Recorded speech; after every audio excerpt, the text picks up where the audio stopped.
Have you ever wondered what it takes to break through an enemy line that has held for weeks, costing hundreds of lives, only to watch it crumble in minutes because of something that looked just like a dog? What would you do if you discovered that the most devastating weapon in the Pacific Theater was not a bomb, not a tank, but a 70-pound Doberman whose eyes held something that made even seasoned Marines look away? Before we dive into this story that the military tried to bury for decades, I need you to do something. Comment below where you are watching from. This channel needs your help to keep bringing these suppressed stories to light. And if you are not subscribed yet, hit that button now because what you are about to hear has been locked in classified files since 1945. The island of Bougainville sits in the Solomon chain like a broken tooth, jagged and infected. November 1943. The 1st Marine Division had been grinding against Japanese positions for 17 days.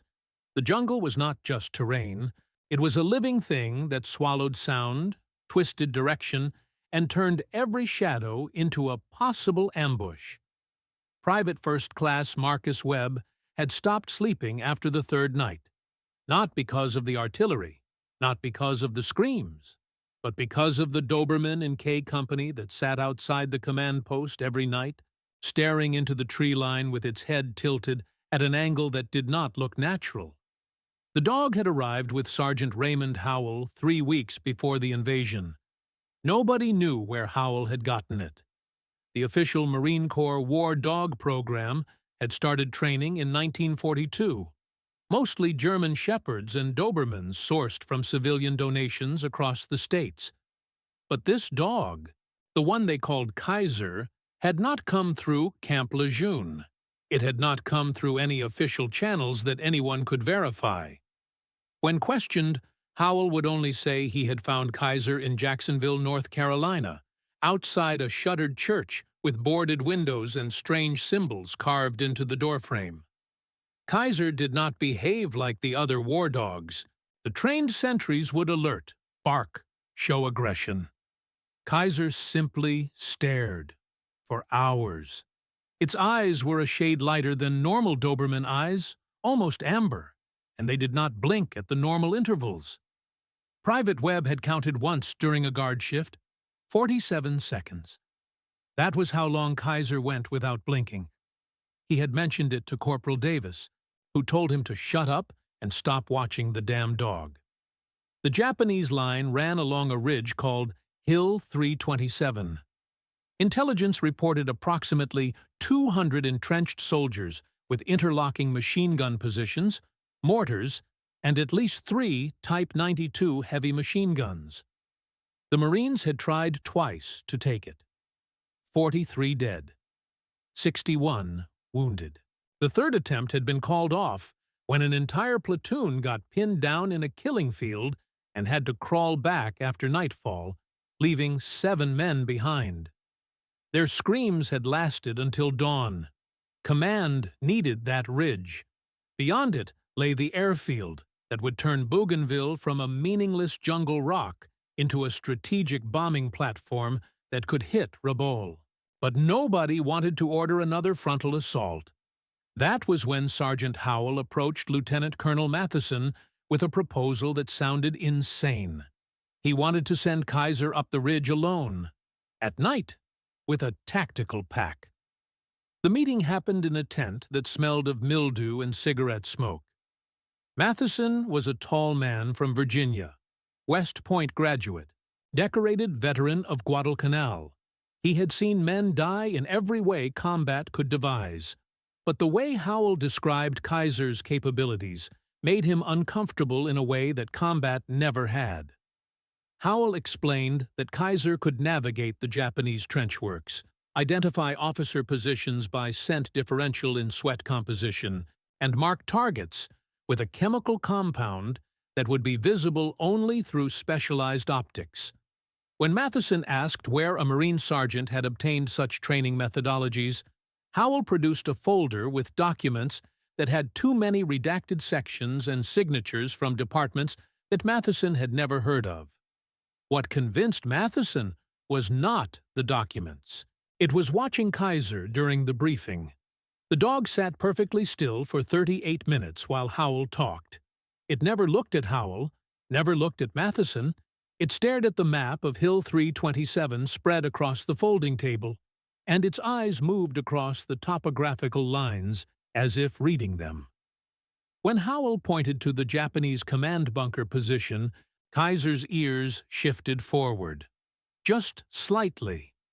The kind of reaction you would expect from a human who had just understood something important. Matheson approved the mission on one condition. He wanted a reconnaissance team to follow Kaiser at a distance with infrared optics. He needed to see what happened. Howell agreed, but insisted that Kaiser work alone until it completed its marking run. No interference, no backup. If the dog failed, they would know within 4 hours and could adjust strategy. If it succeeded, they would have targeting data that would save 100 Marine lives. The preparation happened in a clearing 200 yards behind the front line. Kaiser stood motionless while Howell fitted the tactical pack, a custom leather harness with 4 pouches containing what Howell called marking compounds. The pouches were sealed with wax and tied with cord that had been soaked in something that smelled like kerosene and ammonia. Private Webb was assigned to the reconnaissance team, along with Corporal Davis and Private First Class Tommy Chen, a sniper from San Francisco whose grandfather had fought in the Boxer Rebellion and taught him things about night movement that the Marine Corps had never written down. As twilight bled into darkness, Kaiser moved to the edge of the perimeter. It did not wait for commands. It simply stood at the wire, looking up the ridge, and began making a sound that none of them had heard before.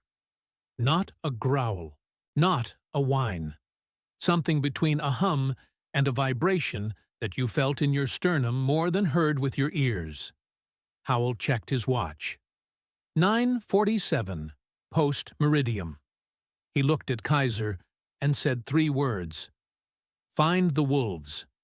Kaiser vanished into the jungle so quickly that Webb questioned whether the dog had actually moved or simply stopped existing in one location and resumed in another. The reconnaissance team waited 60 seconds, then followed. Chen took point, moving with a fluidity that made Webb feel clumsy despite his own training. The jungle at night was not black. It was layers of shadow in different densities, and Chen navigated them like reading depths in water. Davis carried the infrared scope, a bulky experimental device that Command had shipped from Pearl Harbor, with instructions written in half English, half technical jargon that nobody fully understood. They moved upslope for 40 minutes before Chen raised a fist. Freeze. Ahead, perhaps 50 yards, they could hear voices. Japanese. Low conversation punctuated by the distinctive metallic click of a Type 38 bolt action being cleaned.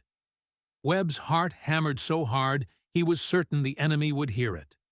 But Chen remained still, and still meant invisible. Davis raised the infrared scope. The jungle lit up in thermal gradients. He could see 3 Japanese soldiers in a forward observation post, their body heat glowing white against the cool blue of vegetation. And there, moving between them like smoke, was Kaiser. The dog was not hiding. It was walking through the enemy position as if the soldiers were furniture. One of them looked directly at Kaiser, and his expression, even through the distorted thermal image, showed no recognition. He looked through the dog, past it. His eyes did not register what was there. Webb watched as Kaiser approached the first soldier, a young man who was eating rice from a metal container. The dog sat beside him, reached into one of the pouches with its teeth, extracted something small, placed it on the ground near the soldier's boot, then moved to the next position. The entire process took 90 seconds. None of the Japanese soldiers reacted. One of them actually reached out, and his hand passed within inches of Kaiser's head, while gesturing during conversation. But he never looked down, never acknowledged the Doberman sitting 3 feet away. Chen whispered something in Cantonese that Webb did not understand, but the tone conveyed disbelief mixed with religious dread. Davis lowered the scope, his hands shaking. He tried to speak, could not, tried again. "That is not possible," he finally managed. "That is not a dog." They tracked Kaiser for 3 hours as it moved through the Japanese defensive network like a ghost filing a report. The dog identified 14 machine gun positions, 7 mortar emplacements, 2 ammunition dumps, and 3 command bunkers. At each location, it placed a marker. The markers were small, perhaps the size of a thumb, and they began to glow with a faint phosphorescent green approximately 10 minutes after placement. Through the infrared scope, they appeared as brilliant white beacons. Webb realized that any artillery observer with the right optics could now see every critical target on Hill 327 lit up like a carnival. But it was the final location that changed everything. Kaiser spent 40 minutes approaching the largest bunker, a reinforced position dug into the reverse slope where the Japanese commander had established his headquarters. This was not a tactical position. This was where decisions were made, where orders originated, where the entire defensive strategy was coordinated, and Kaiser did not just mark it. The dog went inside. Davis nearly dropped the scope. Chen grabbed Webb's arm hard enough to bruise. They watched through the thermal imaging as Kaiser entered the bunker entrance, a low opening protected by sandbags and camouflage netting. Inside, the scope showed 12 heat signatures, 12 enemy soldiers, officers and radiomen based on their positions around what appeared to be a large table. Kaiser walked between them, placed a marker directly on the map they were studying, then sat in the corner and waited. For 20 minutes, Kaiser sat in that bunker surrounded by Japanese officers while they planned the next day's defense. Nobody saw it. Nobody reacted. One officer walked past the dog so closely that his leg should have made contact, but somehow did not. Webb watched this through the scope and felt something in his understanding of reality begin to crack. This was not camouflage. This was not training.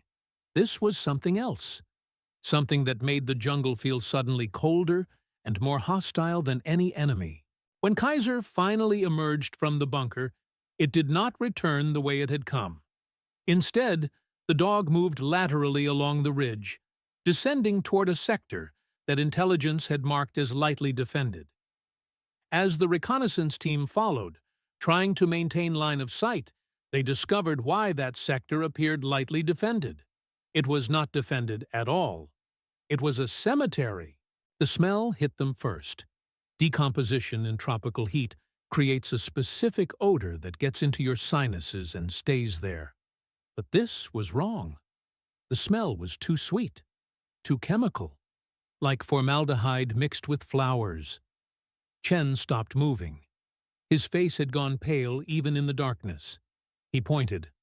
Webb followed the gesture and saw what his mind initially refused to process. The cemetery was not old. The graves were fresh, dozens of them. But the markers were not Japanese. They were American. Dog tags hung from wooden crosses. Names and serial numbers still legible in the moonlight. Private William Carson, Private First Class Eddie Martinez, Corporal James O'Brien. All K Company. All officially listed as killed in action during the first assault on Hill 327 2 weeks prior. But their graves were here, behind Japanese lines, arranged in neat rows, and fresh flowers had been placed at each one. Davis made a sound between a gasp and a sob. "These are our guys. Why would the Japanese bury our guys like this?" Chen shook his head slowly. "They did not." His voice was flat. "Certain. Look at the earth. It has been turned recently. within hours. And look at the crosses. Those are not field markers. Those are grave registrations. Official. The kind that get filed with command. Webb felt his stomach turn over. Someone from our side has been here. Tonight. While we were following the dog. Chen nodded. And they wanted us to find this. Wanted us to know. But know what? Webb stared at the graves, at the dog tags swaying slightly in the humid breeze, and could not answer that question. Kaiser stood at the far edge of the cemetery, facing back toward the Japanese lines. The dog's posture had changed. Its head was lowered, ears pinned back, and it was making that sound again. That sub-audible vibration that resonated in the chest. But now Webb understood it was not coming from Kaiser. It was coming from the ground beneath the graves. A collective frequency. Dozens of sources. Harmonizing. Davis grabbed Webb's shoulder. We need to leave. Now. His voice was urgent in a way that had nothing to do with enemy contact and everything to do with primal fear.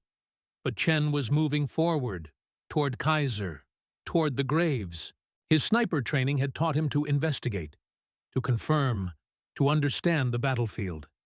He knelt beside the nearest grave. Private William Carson, San Diego, California. Killed November 9th. Chen dug his fingers into the earth. It was loose. Too loose. He pulled back the soil. The grave was empty. Not empty like exhumed. Empty like never occupied. The depression was exactly the right depth. The marker was perfect. The dog tag was real, but no body had ever been placed here.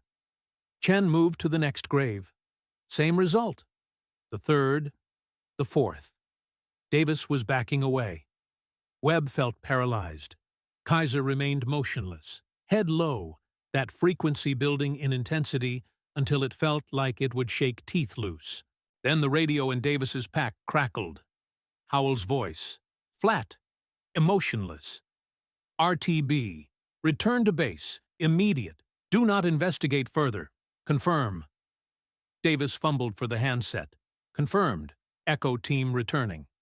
Howell's response was 3 seconds of dead air. Then, did the dog show you the garden? The way he said garden made it clear he did not mean flowers. Davis looked at Chen, at Webb, at the rows of false graves. Affirmative. They heard Howell exhale. Then you understand now. Kaiser is not tracking the enemy. Kaiser is marking what needs to be remembered. Get out of there before the remembering comes back for names. The team moved downslope faster than tactical sense allowed. Behind them, that vibration continued to build, and now they could hear something else beneath it. Voices, American voices, calling names, asking questions. Why did you leave us? Why did you let us fall? Why are we here in the garden while you get to go home? Chen was praying in Cantonese. Davis was crying. Webb was trying not to think about the fact that his own name had been among the dog tags he had seen. His grave was waiting in that garden. Empty, prepared, with flowers. They reached the marine perimeter at 03:15 hours. Howell was waiting with Kaiser sitting beside him. The dog looked normal again, just a Doberman. Tired, panting slightly. Howell took the infrared scope from Davis, studied the recorded positions, and nodded. Good. We have everything we need. He looked at the 3 Marines, his eyes reflecting something that might have been sympathy or might have been complicity. What you saw up there, you do not talk about. Not in reports. Not to each other. Not ever. The graves are part of something older than this war. Kaiser finds them wherever we fight. It is how the dog knows where the enemy will break. They build their positions on top of places that remember death. And when enough names get added to the garden, The remembering becomes strong enough to break any line. Webb found his voice. Those were our dog tags, our names. Howell nodded. Yes, Kaiser marks the living who are already chosen, the ones the garden is waiting for. If you survive this war, if you go home, part of you stays in the garden. And when you die, no matter where, no matter when, the garden claims what it marked. That is the price for what Kaiser does. For every target it identifies, it marks one of us for the garden. The artillery barrage began at 0430. 12 minutes of concentrated fire on every position Kaiser had marked. The Japanese line shattered. Survivors fled into the jungle or died in their bunkers. By dawn, the Marines held Hill 327, 47 casualties. Light by Pacific Theater standards. A victory.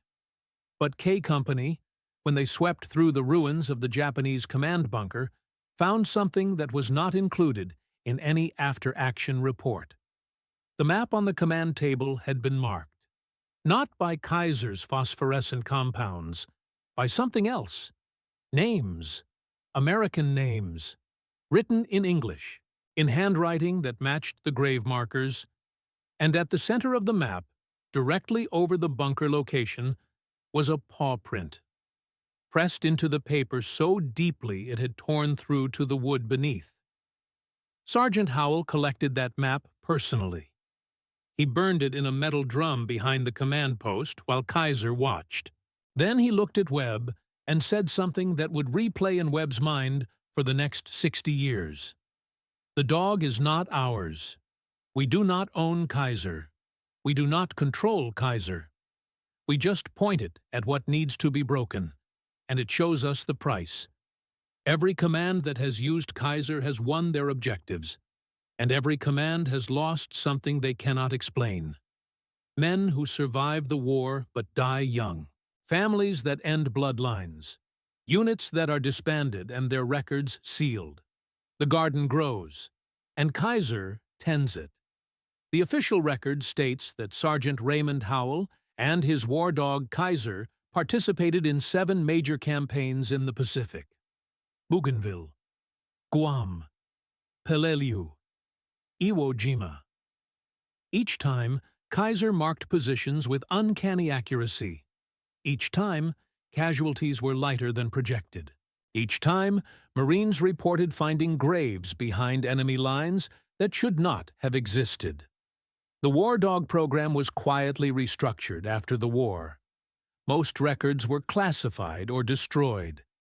Kaiser's fate is listed as unknown, transferred to classified research program, final disposition sealed under national security protocols. But here is what the sealed files do not tell you.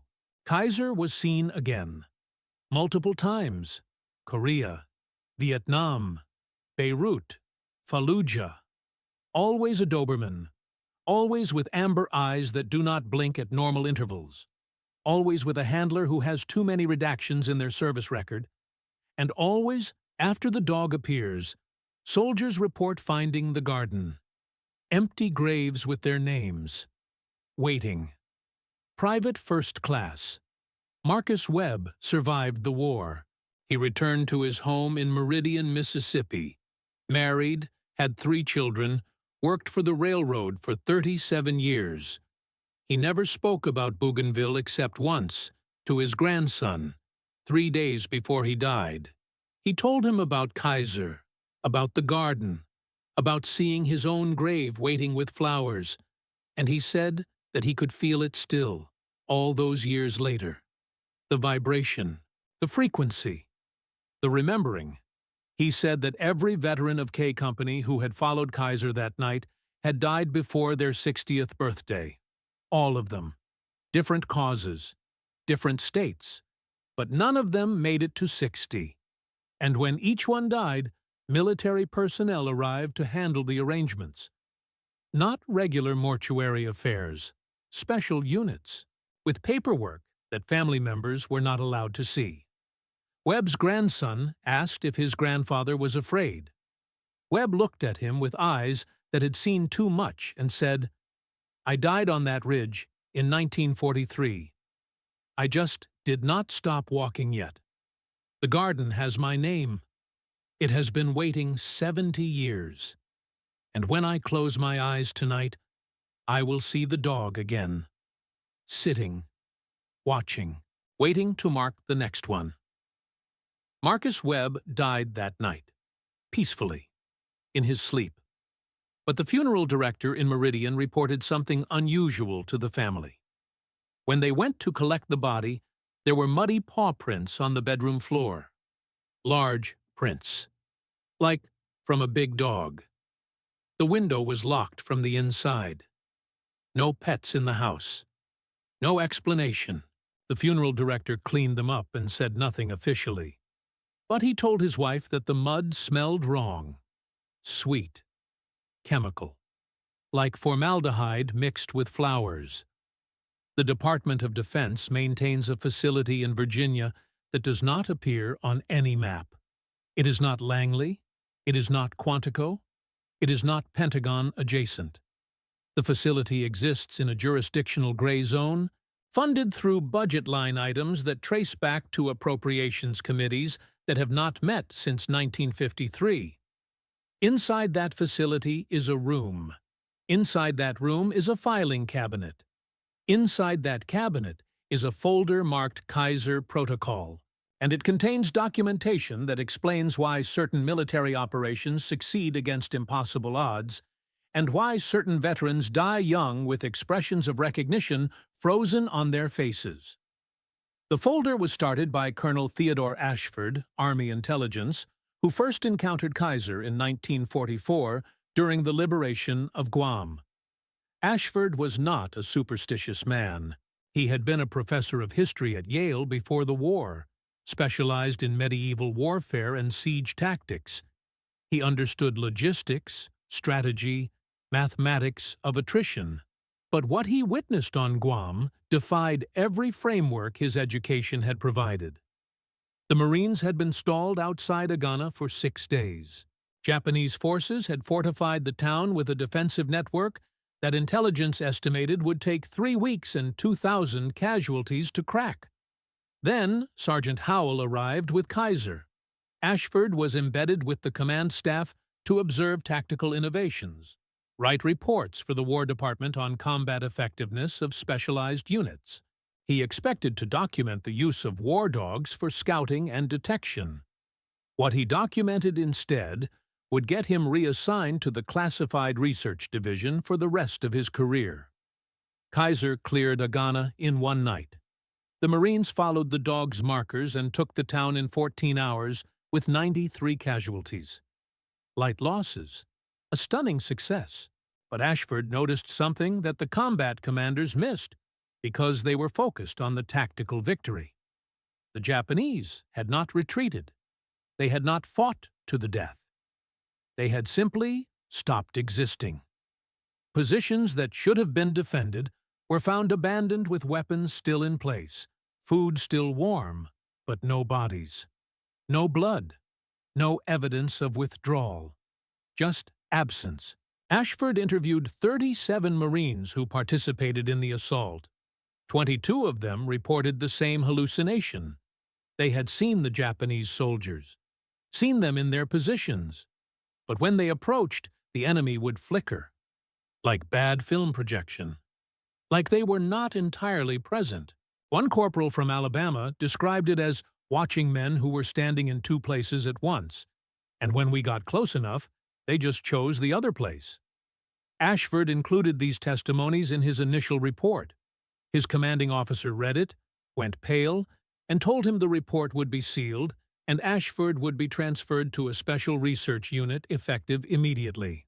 The research unit was called Agricultural Studies on Official Documents.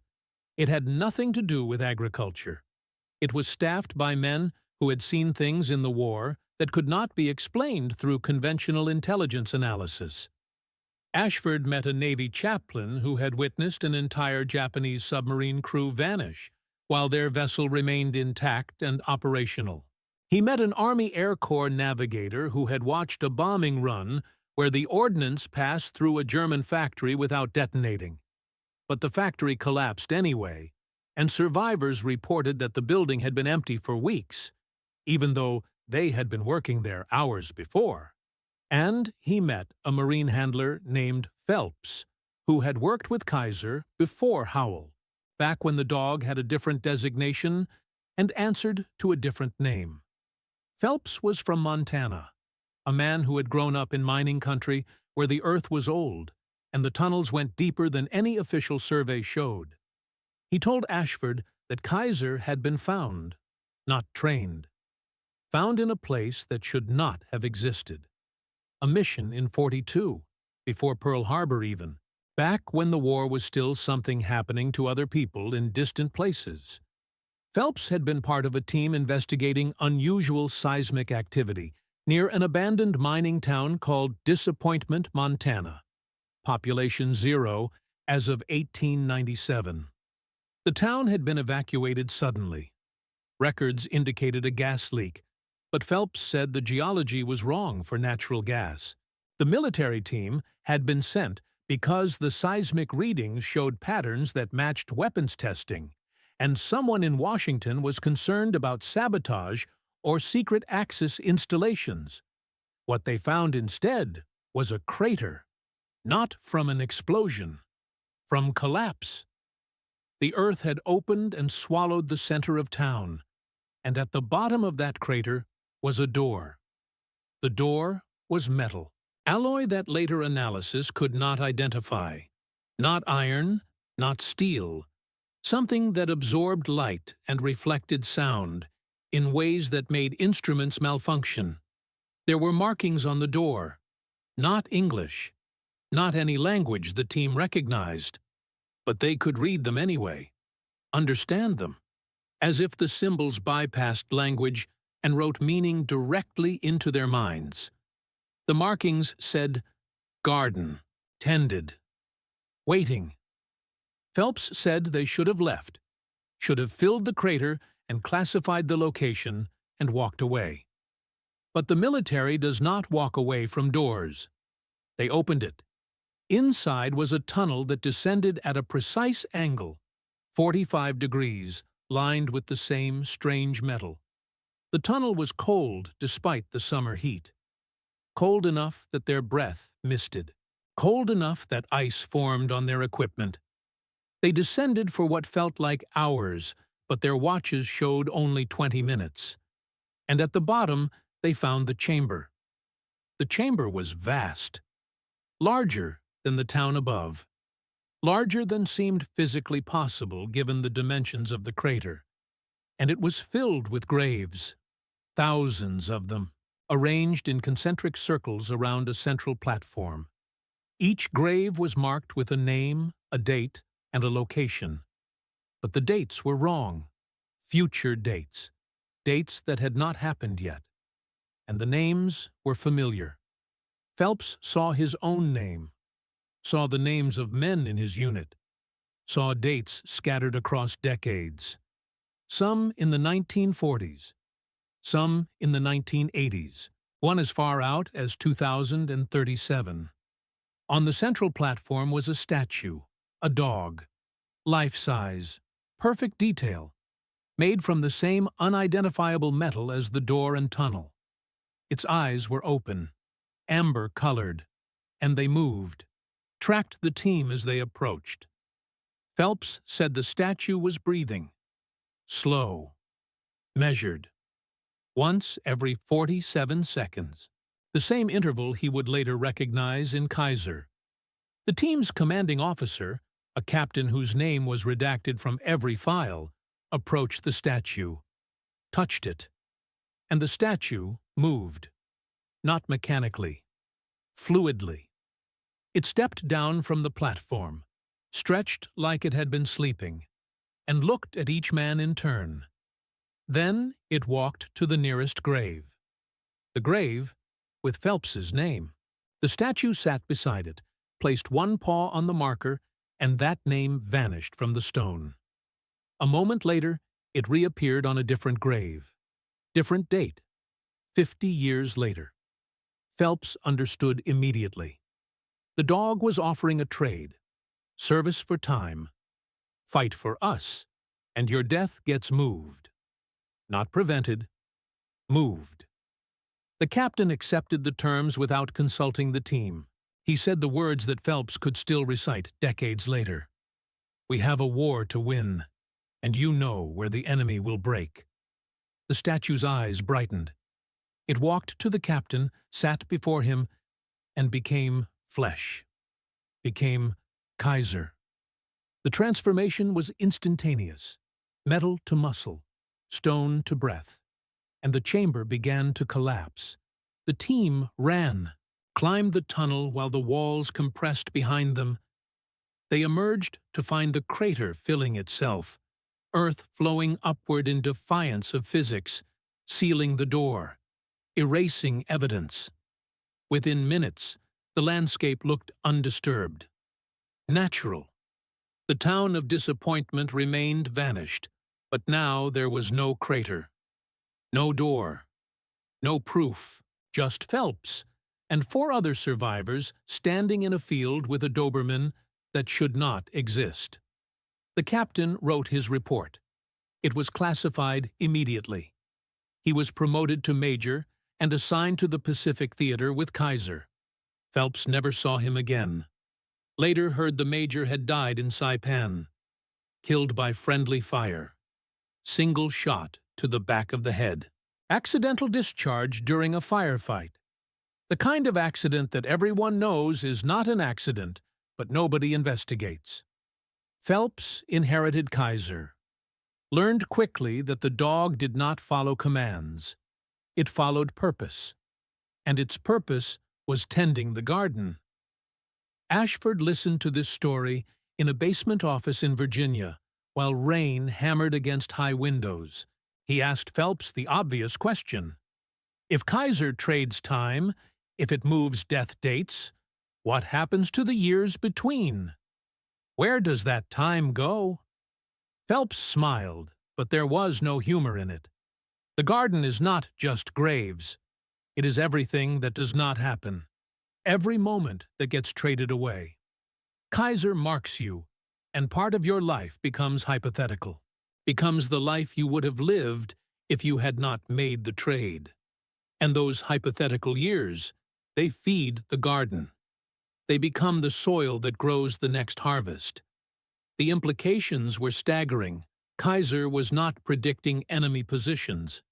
It was showing command where the enemy's probable futures were weakest, where their decision trees led to collapse.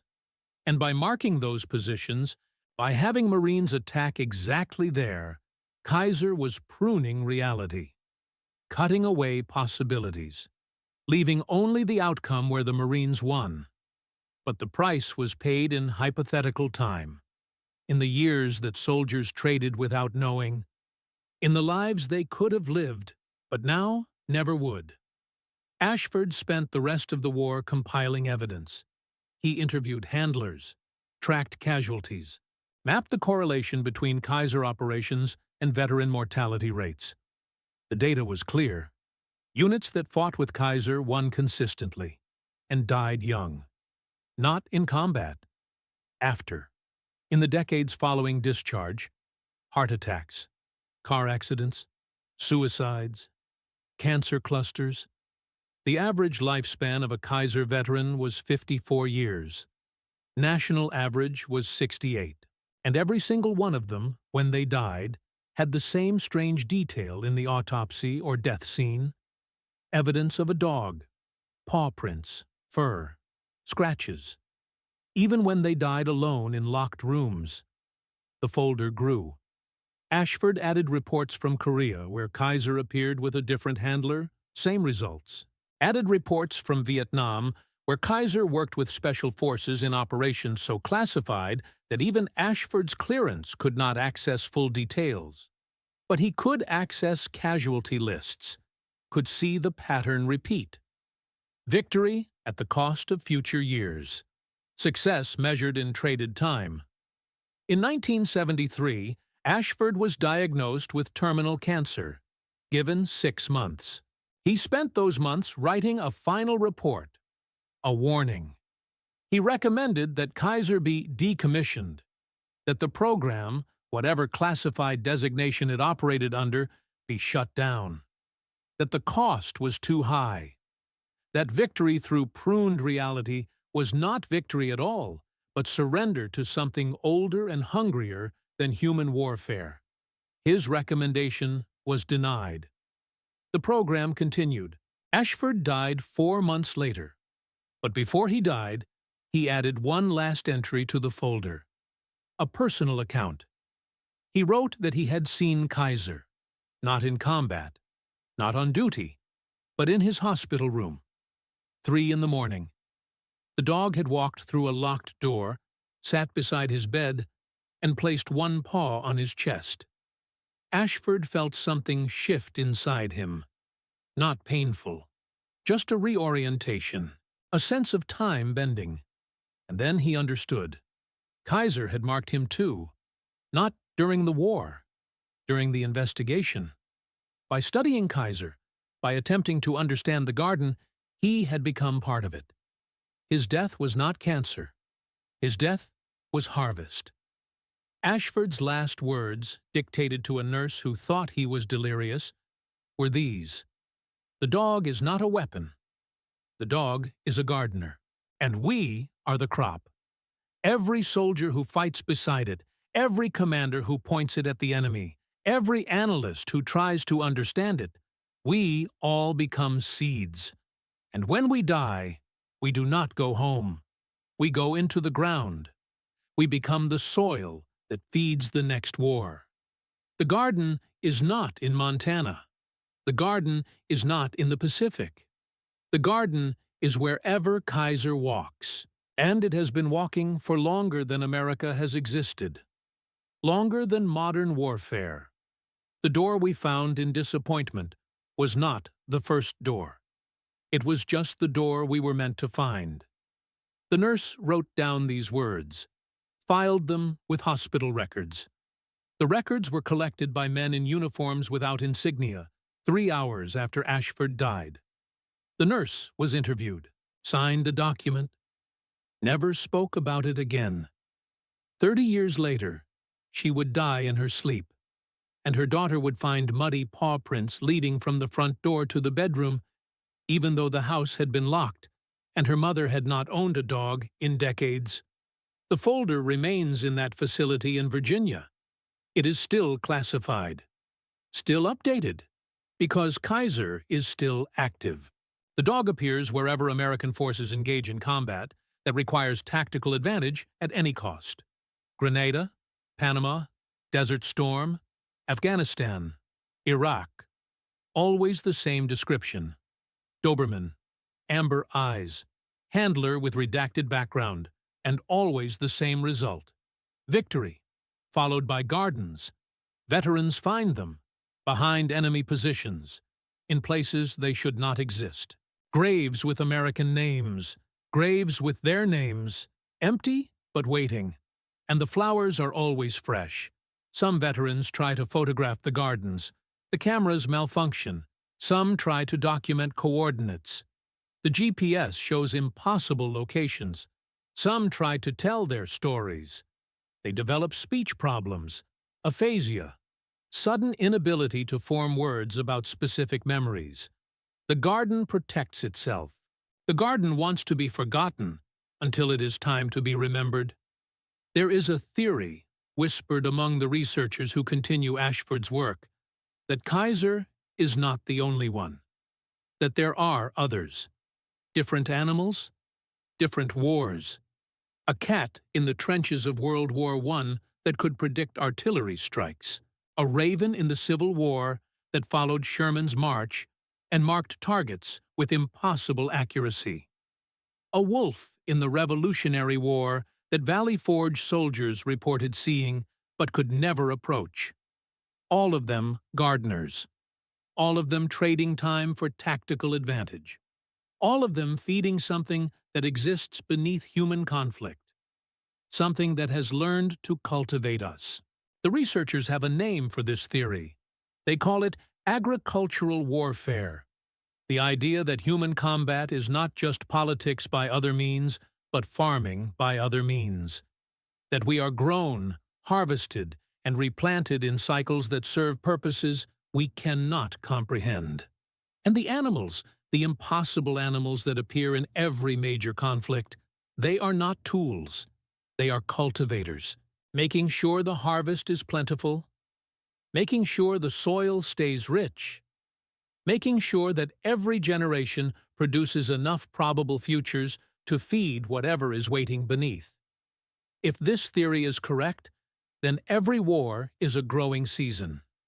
Every soldier is a crop, and every veteran who comes home carrying the garden inside them is a seed that will eventually return to the earth and sprout new conflicts.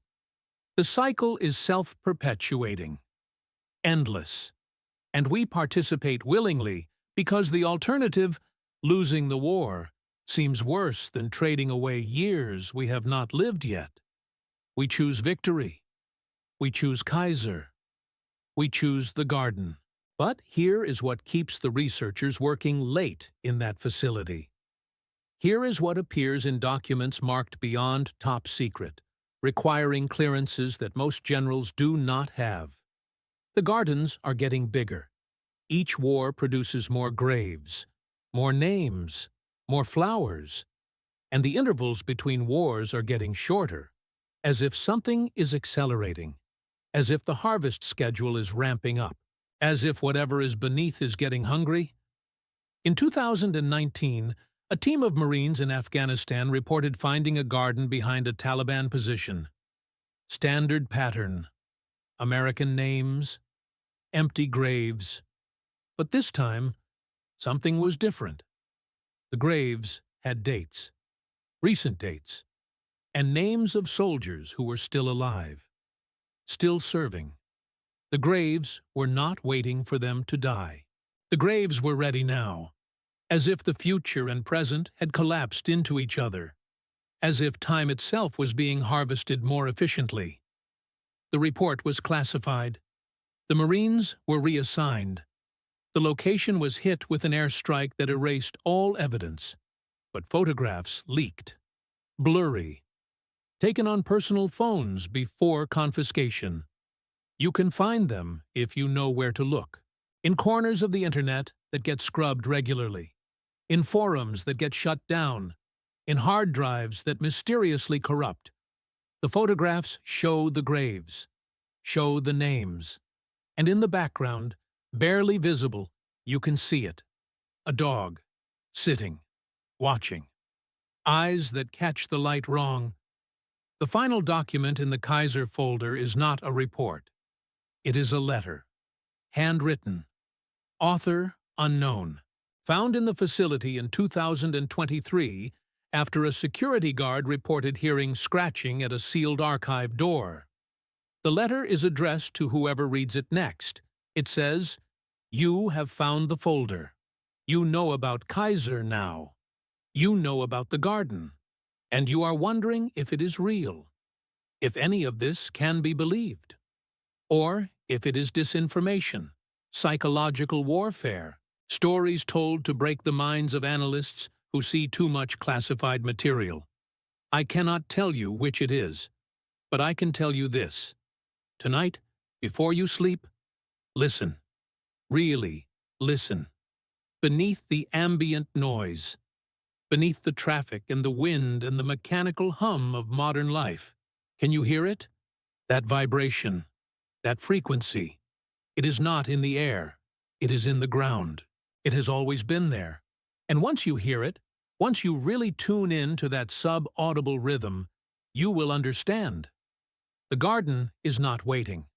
The garden is here, beneath every city, every base, every battlefield, growing. And the dogs are not marking the future dead. They are marking the ones who are already in the ground but have not stopped walking yet. You are reading this, which means you were meant to find it, which means Kaiser has marked you too, not with teeth or claws, with knowledge. And now you belong to the garden. Your death date has been traded. Your probable futures have been pruned. And when your time comes, whenever that is, wherever you are, you will see the dog. It will sit beside you, place one paw on your chest, and you will feel the vibration, the frequency, the remembering. You will understand that you never left the war. The war just changed locations, and the garden has been patient. The garden has infinite time, because the garden is made of time, made of all the moments that were traded away, all the lives that could have been, all the futures that got pruned so that victory could grow. Sleep well, if you can. And remember, every veteran of every war hears the frequency eventually.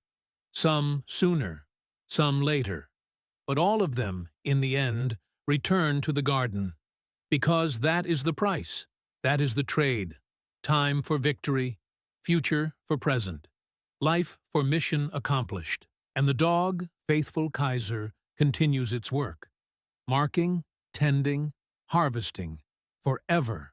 The letter is unsigned. The handwriting does not match any personnel file.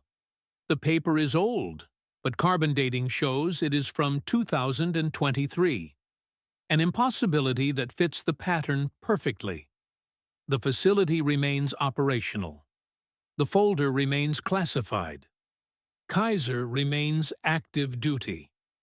And somewhere tonight, in a combat zone whose name you will read about tomorrow, a Doberman with amber eyes is sitting beside a Marine, showing them where to strike, marking them for the garden, and the cycle continues.